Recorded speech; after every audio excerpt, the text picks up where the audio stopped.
The US is reportedly taking further indirect action against Iran to delay a possible Israeli strike against the country. Although saying it will not back such an attack, Washington could be under pressure from Israel to declare certain red lines over Tehran's nuclear program. RT's Paul Eslier now reports. For some time now, there have been indications that Tel Aviv might be considering a strike on Tehran and that such a strike could be imminent. What we're hearing now are rumblings from the American administration that it is putting all steps on the table, that it is employing all steps short of war to try and prevent the Israelis from going this route. At the same time, it is also trying to force Tehran to take negotiations more seriously, and these are negotiations over its nuclear program that until now have stalled. We are hearing from high-ranking, unnamed American officials that the United States and 25 other countries will be participating in the largest ever mine-sweeping exercise in the Gulf, and that this is an attempt to prevent any kind of efforts by Iran to block oil exports through the Strait of Hormuz.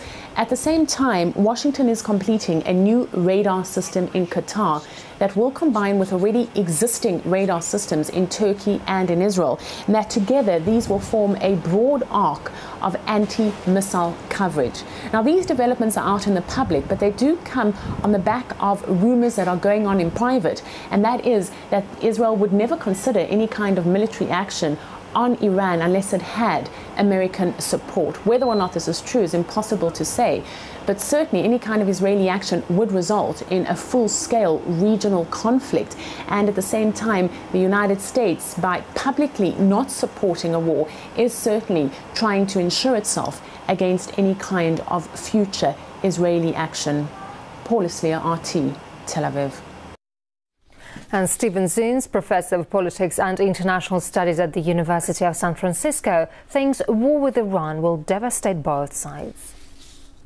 I think there's an awareness in the Pentagon, in the White House, and elsewhere that war with Iran would be a disaster. I mean, even putting aside the moral concerns, the legal concerns about such a conflict, the war games and other scenarios they have been looking at all come out to the same conclusion. The costs badly outweigh the benefits.